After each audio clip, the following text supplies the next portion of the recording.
Palakkad കോൺഗ്രസിലെത്തിയ RSS നേതാവ് സന്ദീപ് വാര്യർക്ക് ചുമതല നൽകുന്നതിൽ അനിശ്ചിതത്വം തുടരുന്നു.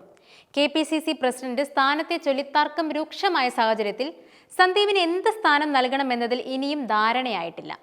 അദ്ദേഹത്തെ കോൺഗ്രസിൽ എത്തിച്ചത് സംബന്ധിച്ച് അവകാശവാദവും തർക്കവും തുടരുന്നതിനിടെയാണ് തീരുമാനം വൈകുന്നത്.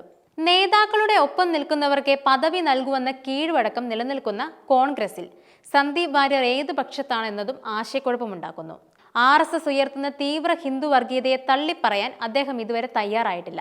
കെപിസിസി സെക്രട്ടറി ആക്കാനാണ് നേരത്തെ ധാരണയായതെങ്കിലും അത് പാർട്ടിക്ക് കൂടുതൽ കുഴപ്പം സൃഷ്ടിക്കുമെന്ന് ഒരു വിഭാഗം ചൂണ്ടിക്കാട്ടി. അടുത്ത കാലം വരെ കോൺഗ്രസിനെതിരെ പറഞ്ഞ വാചകങ്ങൾ തിരിച്ചടിക്കുമെന്നാണ് നേതൃത്വം കണക്കുകൂട്ടുന്നത്. വി.ഡി. സതീശനാണ് സന്ദീപ് വാര്യരെ പാർട്ടിയിലേക്ക് കൊണ്ടുവന്നതെന്ന് അവകാശവാദം ഉയർത്തിയതോടെ സുധാകരനും ചെന്നിത്തലയും കൈവിട്ടു. പ്രസിഡന്റ് സ്ഥാനം തുലാസിയായ സുധാകരൻ സന്ദീപിന്റെ കാര്യത്തിൽ തീരുമാനമെടുക്കില്ലെന്നും അറിയിച്ചു. കടുത്ത വർഗീയ വിഷം ചീറ്റുന്ന ഇദ്ദേഹത്തെ കോൺഗ്രസ് ചുമക്കണോ എന്ന ചോദ്യം ലീഗും ഉയർത്തി തുടങ്ങി. പാലക്കാട് ഉപതെരഞ്ഞെടുപ്പ് സമയത്താണ് കോൺഗ്രസിലേക്ക് എത്തിയതെന്നതിനാൽ അന്ന് ലീഗ് എതിർത്തിരുന്നില്ല. സന്ദീപിന്റെ വരവ് യു.ഡി.എഫിന് ഗുണം ചെയ്തില്ല എന്ന വിലയിരുത്തലാണ് ലീഗിന്. ബി.ജെ.പിയിൽ ഉന്നത നേതൃപദവി കിട്ടാതിരുന്ന സന്ദീപ് വാര്യർക്ക് 24 അംഗ കെപിസിസി സെക്രട്ടറിമാരുടെ പട്ടികയിലേക്ക് ഉൾപ്പെടുത്തുന്നതിൽ ഭൂരിഭാഗം നേതാക്കൾക്കും എതിർപ്പുണ്ട്.